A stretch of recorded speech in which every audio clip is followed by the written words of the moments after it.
줄기세포에 대해서 아십니까? 줄기세포의 정석 1편 줄기세포란? 그래서 줄기세포가 이제 종류가 뭐가 있는지 좀 살펴보면은 크게 봤을 때 세 가지가 있죠. 완전 애기 줄기세포, 이제 배아 줄기세포가 있고, 그 다음에 역분화 줄기세포.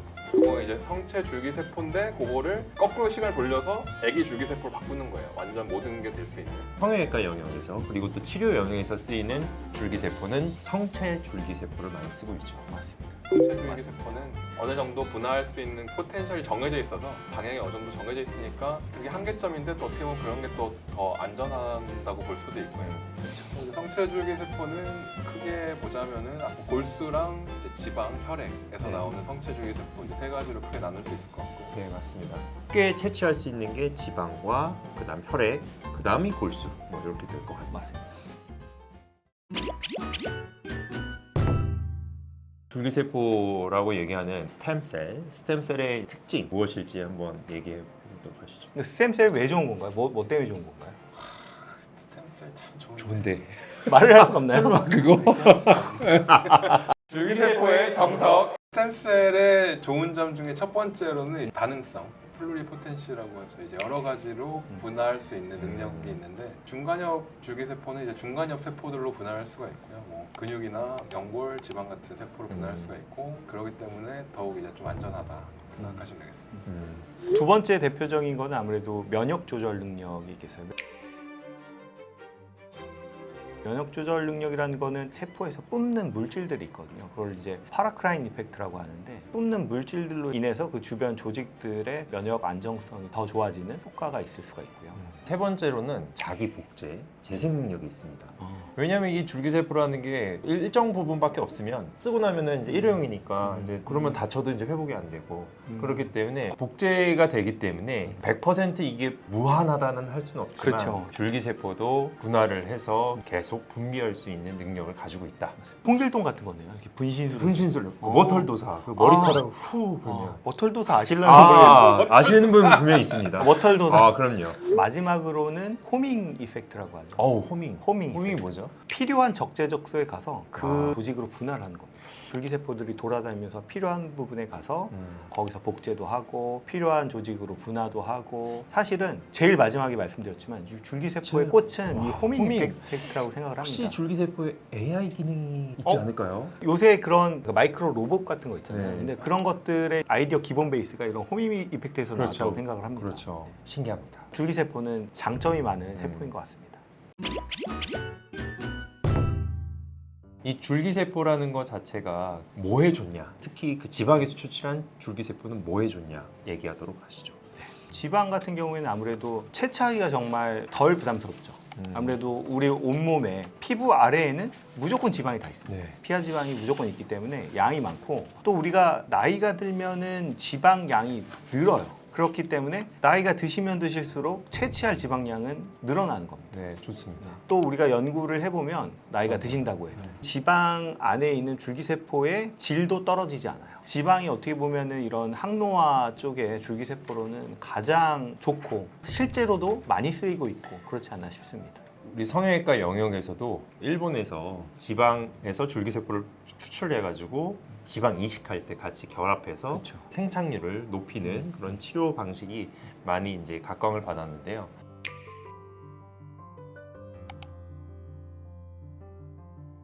그런 얘기 혹시 뉴스 보신 적 있으세요?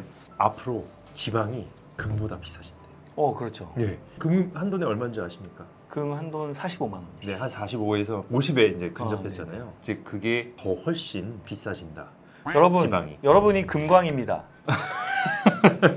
여러분의 뱃속에 금이 있습니다. 줄기세포의 정석. 정말로 이게 연구가 활발해져서 이런 줄기세포를 만드는 물질로서 상용화가 된다 그러면 돈을 내고 우리가 지방 흡입을 해야 되는데 몸 안에 있는 지방은 정말 귀중한 가치, 금보다 도네이션도 할 것 같아요. 맞습니다.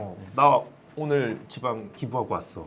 그 이게 인스타에 올리고, 그렇죠. 인스타에 올리고. 올리고. 아까 말씀드린 대로 지방에 줄기세포가 많다고는 하지만 그나마 많은 거지 뭐 그게 전부가 다 줄기세포 덩어리다 이렇게 얘기하는 건 아니거든요. 우리가 그거를 지방을 줄기세포를 어떻게 하면 또 안전하게 걔네들만 쏙 빼서 분리해서 추출할 수 있냐 이런 게 관건이 있지 않을까 싶어요. 맞습니다.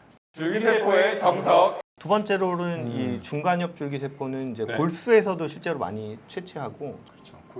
골수라는 게 정확히 뭔가요? 골수는 이제 뼈 안에 보면은 뼈가 딱딱한 피질 안에 이제 그 메듈라. 빈 공간이 많은 수질이 있는데 거기에 이제 차 있는 액체고요. 거기에 혈액을 만들어내는 혈액 모세포들이 많이 있고 맞아요. 그래서 예전부터 줄기세포 중에는 채취 방법 중에 가장 오래된 방법이고 맞아. 수 이식도 예전에 뭐 백혈병 환자나 이런 데서는 많이 하잖아요. 네. 예전에 그 누구였죠? 미국 육군사관학교에 있는 한국 사람이었는데 막 와서 조혈모 세포 이식받고 그랬던 사람 있지 않나요? 에드워드 리인가? 물고기. 흑백 요리사지. 물고기. 물고기. 줄기세포의 정석. 나이가 들면은 골수가 퇴화를 합니다.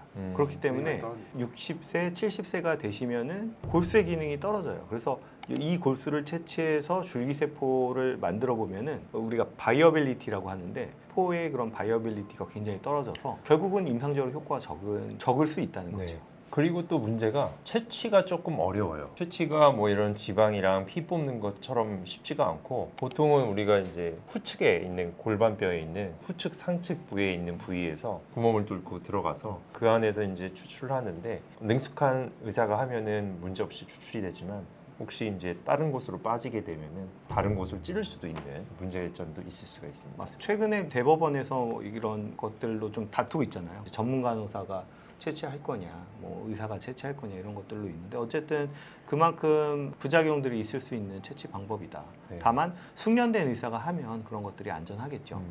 줄기세포의 정석. 그리고 이제 세 번째가 뭐가 있죠? 마지막으로 혈액 혈액. 줄기세포가 있죠. 혈액 줄기세포는 피 안에 살고 있는 줄기세포다. 근데 보통 우리가 이제 처음에는 제대혈, 제대혈에서 채취한 혈액 줄기세포를 많이 하긴 했는데 제대혈은 너무 국한되잖아요. 제대혈을 채취하는 건 딱 그 순간에 딱 아기가 태어날 때 탯줄에서 딱 그거 채취하는 그거 한 순간밖에 없으니까 너무 한정적이고 결국 양이 너무 적으니까 네. 배양을 해야 되는데 배양은 또 불법이에요. 그러니까 불법이고 예전에는 이제 기술이 많이 발전 안 했을 때 PRP라 그래서 그냥 혈장인데 혈소판이 많이 들어있다고 해서 플레이틀렛 리치플라즈마. 네, 네. 예전에 저희가 PRP에 대해서 한번 소개해드린 영상이 있는데 하인즈 워드 그 미식 축구 선수가 텐던에 손상이 있었을 때 그런 PRP로 재생 치료를 했다고 말씀드렸어요.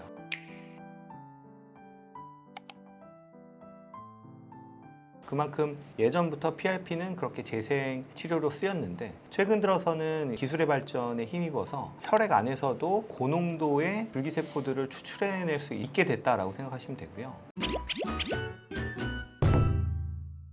있던 줄기세포를 농축해서 주사를 했는데 그게 원장님 효과가 있어요? 이렇게 물어보시는 분들이 많아요. 네, 제가 얼마 전에 마셨잖아요. 아, 네네. 그래서 컨디션이 조금 더 좋아지는 것 같긴 해요. 잠도 더 잘 자고. 유 원장님께 여쭤보고 싶은 게 있는데 바닷물을 끌어다가 거기서 이제 새우를 잡아서 새우를 이제 다시 바다로 풀어주는 거 아닙니까? 근데 그게 왜 효과가 있죠? 그 별들에게 물어봐. 실제로 효과가 있는 건 세포를 뽑아서 줄기세포를 농축한 이런 것들이 액티베이션이 됩니다. 세포가 우리 안에 있을 때는 쉽게 얘기해서 약간 잠자는 상태였다라고 하면 우리가 뽑아서 그런 것들을 처리하는 과정에서 줄기세포들이 액티베이션이 되고 활성화된 줄기세포를 다시 집어넣기 때문에 호밍 이펙트를 통해서 이런 것들이 온몸을 돌아다니면서 우리 몸에 여러 가지 이제 긍정적인 변화들을 만들어준다고 생각합니다.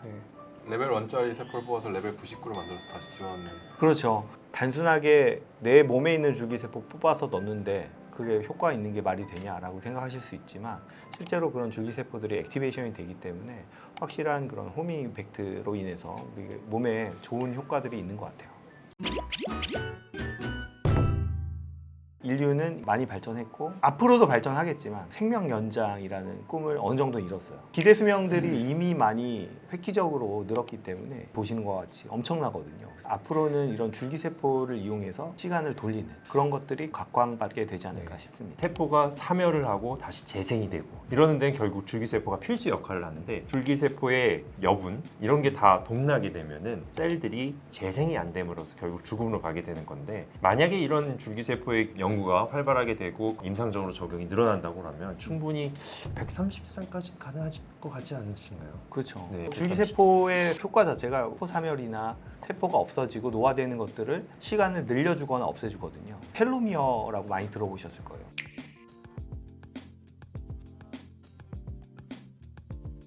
점점 나이가 들수록 짧아져서 결국 그게 그렇죠. 수명이 짧아지는 거기 때문에 맞아요. 짧아지게 하는 거를 줄기세포가 막아주는 거죠. 맞아요. 그거를 연장할 수 있으면 결국 생명이 연장된다. 그런 거죠. 맞아요. 줄기세포를 이용하면 지금까지 현대의학으로 발전했던 기대 수명도 훨씬 더 획기적으로 발전할 수 있을 거라고 봅니다. 그러니까 저희 현대의학의 미래는 줄기세포인 것 같습니다. 맞습니다. 네. 자, 오늘은 인류의 미래라고 할 수 있는 줄기세포에 대해 알아보았는데 줄기세포에 대해서 처음 접하시는 분들에게는 어려운 주제일 수 있지만 지금 아주 연구 중인 분야가 많기 때문에 자꾸 접하다가 보시면은 이해되시는 부분들이 있을 겁니다. 저희가 도와드릴 건가요? 저희가 도와드릴게요. 저희 닥터 빌리프 우리 줄기 리 선생님이 줄기리. 줄기윤. 오늘은 이제 총론, 줄기세포에 대해서 전반적인 걸 알아본 거고 다음번에 이제 강론, 성형외과적으로 줄기세포를 어떻게 사용하고 있고 어떻게 사용이 될 것인지에 대해서 특히 빌리프는 어떤 방식으로 줄기세포를 사용하는지 알아보는 시간을 갖도록 하겠습니다. 지금까지 닥터 빌리프, 윤승기, 이경민 심우철 원장이었습니다. 감사합니다.